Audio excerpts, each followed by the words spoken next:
اللہ تبارک و تعالیٰ کے بابرکت نام سے ابتدا ہے جو دلوں کے رازوں سے خوب واقف ہے۔ السلام علیکم دوستو، ویلکم آنیسٹ جی اے سٹوریز۔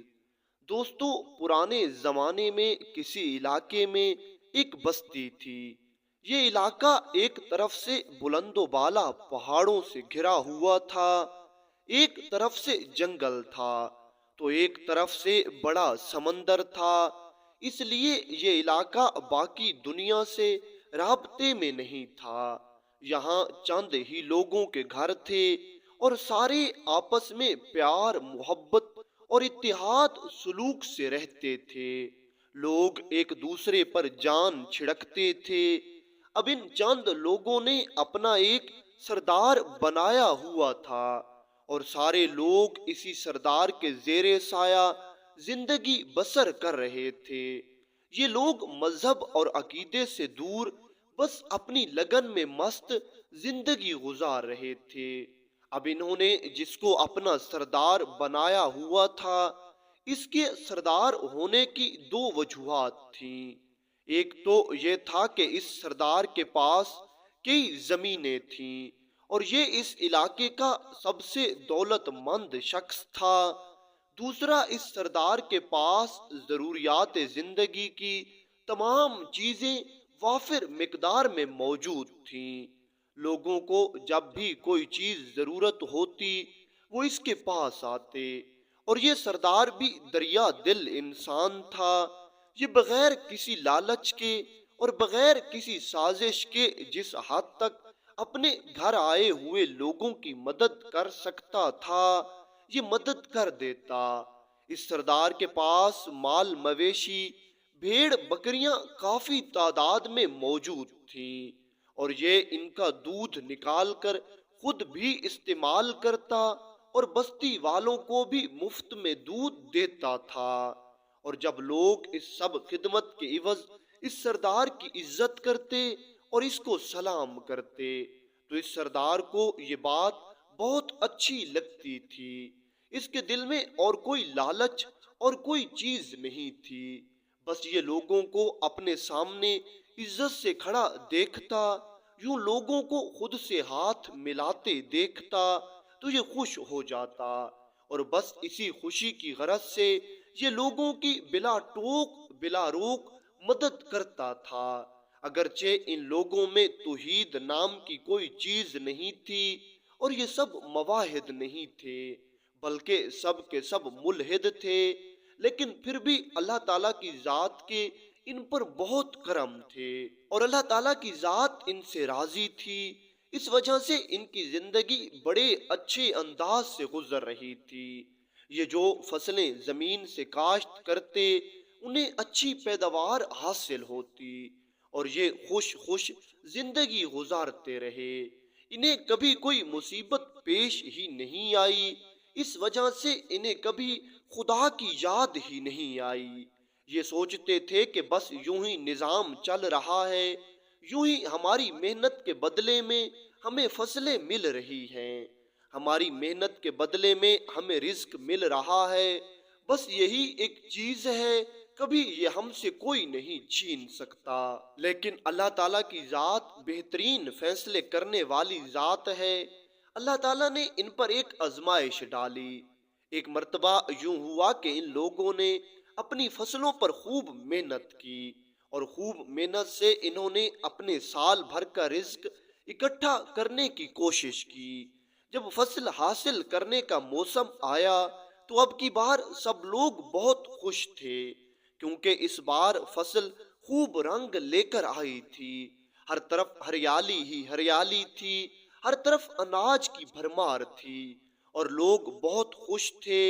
لیکن کچھ دنوں کے بعد اس علاقے میں ایک زبردست موسمی طوفان آیا۔ طوفان کی شدت اتنی زیادہ تھی کہ اس طوفان نے ہر چیز کو تباہ و برباد کر دیا۔ ژولہ باری پڑنے کی وجہ سے فصلیں تباہ ہو گئیں، اناج ختم ہو گیا اور یہ بے بس اپنی آنکھوں سے دیکھتے رہے۔ اب ان لوگوں کے ساتھ یہ پہلی بار ہوا تھا کہ اتنی شدت سے طوفان آیا ہو اور ان کی فصلیں تباہ کر گیا ہو۔ پہلے بارشیں ہوتی تھیں اور مناسب بارشیں ہوتی تھیں، لیکن اتنا بڑا طوفان آج تک کسی نے وہم و گمان میں سوچا بھی نہیں تھا۔ اس لیے یہ لوگ بہت پریشان ہو گئے۔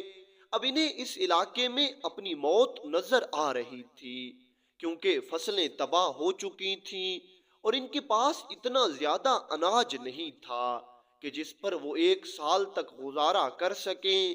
اب لوگ اس سردار کی طرف بھاگے، اس سردار سے مدد مانگی۔ یہ سردار بھی سخی انسان تھا۔ اس نے ہر آنے والے کی دل کھول کر مدد کی اور ہر شخص کو بامراد واپس لوٹایا۔ لیکن اس بار اس دولت مند رئیس شخص کی فصلیں بھی تباہ ہو چکی تھیں۔ اس وجہ سے اس کے پاس بھی اتنا زیادہ اناج اور غلہ نہیں تھا جو یہ پورا سال اپنے پورے علاقے کو کھلاتا۔ یہ لوگ عقل مند تھے۔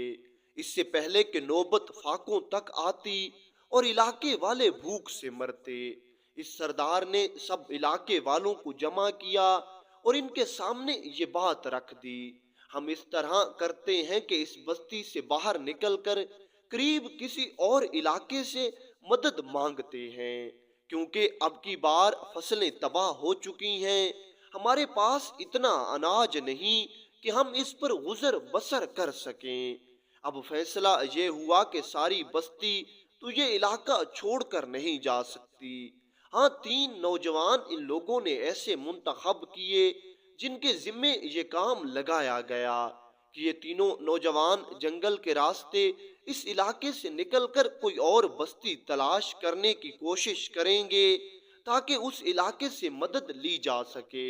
اب یہ تینوں نوجوان کچھ دنوں کا کھانا پینا لے کر جنگل کے راستے کسی دوسری بستی کو تلاش کرنے کے لیے نکل پڑے، لیکن جنگل گھنا تھا اور اس سے پہلے انہوں نے کبھی جنگل کو پار بھی نہیں کیا تھا، اس لیے یہ جنگل میں بھٹک گئے، انہیں راستہ نظر نہ آیا۔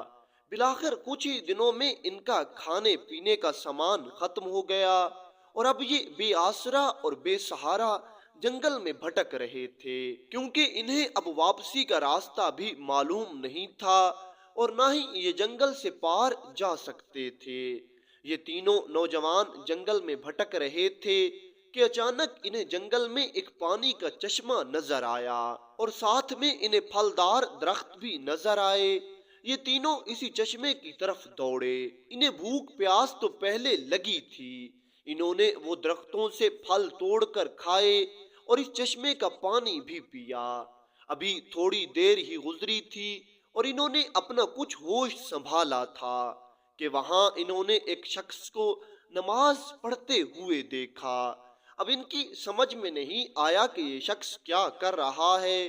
یہ بوڑھا درویش چہرے پر سفید داڑھی سجائے کبھی سجدے میں سر رکھتا تو کبھی سیدھا کھڑا ہو جاتا، کیونکہ انہوں نے پہلے کبھی نماز نہیں پڑھی تھی اور نہ ہی ان کے علاقے میں کوئی نماز پڑھتا تھا، اس لیے ان کی سمجھ میں نہ آیا یہ شخص، یہ بزرگ کیا کر رہا ہے۔ کافی دیر انتظار کرنے کے بعد جب اس بزرگ درویش نے سلام پھیرا تو یہ تینوں اس بزرگ کے پاس پہنچے اور انہوں نے فوراً اس بزرگ کو بتایا کہ حضور، اس طرح ہم بھوک پیاس میں مدہوش تھے اور ہم نے آپ کی اجازت کے بغیر یہاں سے پانی بھی پیا ہے اور آپ کے درختوں سے پھل بھی اتار کر کھائے ہیں، آپ ہماری غلطی معاف کر دیں۔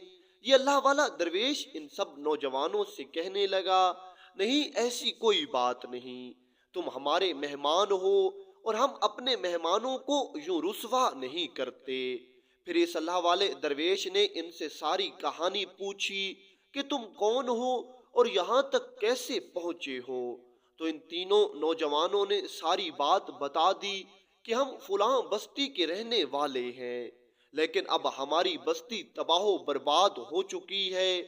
یہ اللہ والا درویش کہنے لگا: جب انسان پر مصیبت آتی ہے تو اسے چاہیے کہ وہ نماز اور صبر سے مدد مانگے، اگر تم ایسا کرتے تو وہ ضرور تمہاری مدد کرتا اور تمہاری مشکل حل ہو جاتی۔ یہ دونوں لفظ ان تینوں نوجوانوں کے لیے بالکل نئے تھے، اس لیے انہوں نے درویش سے پوچھا کہ نماز اور صبر کیا ہوتا ہے، تو پھر درویش نے مختصراً ساری بات ان کو سمجھا دی اور اسلام کے بارے میں انہیں کچھ معلومات دے دی اور ساتھ میں اللہ پر یقین کے بارے میں بھی بتایا۔ تو یہ تینوں نوجوان اس درویش سے کہنے لگے کہ بلا اگر آپ کو اپنے اللہ پر اتنا یقین ہے تو آپ ہماری بستی میں آ جائیے اور وہاں دعا کریں اور ہماری مصیبت ختم کر دیں، اس طرح ہم سب لوگ بھی آپ کے اللہ پر ایمان لے آئیں گے۔ اس درویش نے سوچا کہ یہ ایک اچھا موقع ہے، پوری بستی مسلمان ہو سکتی ہے۔ یہ درویش ان تینوں نوجوانوں کے ساتھ چل پڑا۔ اللہ تعالیٰ نے ان کی مدد کی اور یہ بہت جلد راستہ تلاش کرتے کرتے اپنی بستی میں پہنچ گئے۔ بستی میں پہنچ کر یہ تینوں نوجوان اور یہ بزرگ درویش سیدھا اسی سردار کے پاس پہنچے اور ساری بات اس سردار کو بتا دی۔ اس سردار نے اس اللہ والے درویش سے کہا کہ تم ہماری مصیبت کے بارے میں کچھ سوچو، پھر ہم دیکھ لیں گے۔ اس اللہ والے درویش نے اللہ تعالیٰ سے دعا کی اور اس نے اپنی دعا میں سب بستی والوں کو بھی شامل کر لیا۔ کئی دنوں تک یہ روزانہ ایک خاص وقت تک اللہ تعالیٰ سے دعا کرتے رہتے۔ پھر ایک دن اللہ تعالیٰ نے ان پر رحم فرمایا اور ان کی تباہ شدہ فصلیں پھر سے اگ آئیں اور ان پر پھر سے پھل لگنے لگے۔ یہ سب حالت دیکھ کر سب بستی والے خوش تھے، لیکن اب اس سردار کو یہ ڈر ہوا کہ پہلے یہ لوگ میری عزت کرتے تھے اور مجھے سردار مانتے تھے، اب تو سب لوگ اس کو اپنا سردار مانیں گے کیونکہ اس نے ہی ان کی مدد کی ہے۔ اس لیے یہ سردار اس اللہ والے سے ساری بستی کے سامنے کہنے لگا، تم مجھے ایک جادوگر لگتے ہو اور تم نے جادو کے زور سے یہ سب کچھ کیا ہے۔ یہ اللہ والا اس سردار کو سمجھانے لگا، نہیں میاں ایسا نہیں ہے، میں تو ایک عاجز بندہ ہوں اور میری مدد اللہ نے کی ہے اور وہی سب کی مدد کرتا ہے۔ یہ سن کر یہ سردار اس درویش سے کہنے لگا، یہ تم جھوٹ بول رہے ہو کہ تمہارا خدا جو چاہے وہ کر سکتا ہے۔ اگر یہ بات ہے تو تم ایسا کرو، یہ میرے بے زبان جانور کھڑے ہیں، اگر یہ بول کر اپنی زبان سے گواہی دیں کہ وہ اللہ ایک ہے اور وہ سب کچھ کر سکتا ہے تو پھر میں مان جاؤں گا۔ بس اتنا سننا تھا کہ فوراً یہ درویش سجدے میں چلا گیا اور یہ رو رو کر اللہ تعالیٰ سے دعا کرنے لگا، یا اللہ اب بات تیری توحید پر آ گئی ہے، تو جانتا ہے کہ میں سچا ہوں اور تو ہی سچا ہے، لیکن یہ لوگ دلیل مانگ رہے ہیں۔ اے میرے مالک تو مجھے ان کے سامنے رسوا مت کرنا۔ کہتے ہیں کہ ابھی یہ درویش سجدے میں ہی تھا کہ دوسری طرف سے اس سردار کے جتنے جانور بے زبان کھڑے تھے سب بول کر اللہ تعالیٰ کی گواہی دینے لگے اور سب کہنے لگے، وہ اللہ سچا ہے، ساری کائنات کا مالک ہے، وہ جو چاہے کر سکتا ہے، وہ سب کو زندگی دینے والا ہے، نفع اور نقصان صرف اسی کے ہاتھ میں ہے، وہ سب کا بادشاہ ہے۔ جب اس درویش نے یہ ساری حال حقیقت دیکھی تو اس نے ایک بار پھر سجدہ کیا اور اللہ تعالیٰ کا شکر ادا کیا کہ اس نے مجھے سرخرو کیا۔ اتنا دیکھتے ہی یہ سردار بھی سجدے میں گر گیا، کیونکہ ابھی اپنی آنکھوں سے یہ معجزہ دیکھ چکا تھا، اور اس سردار کو دیکھتے دیکھتے ساری بستی والے بھی سجدے میں گر گئے اور سب نے کلمہ پڑھا اور سب مسلمان ہو گئے۔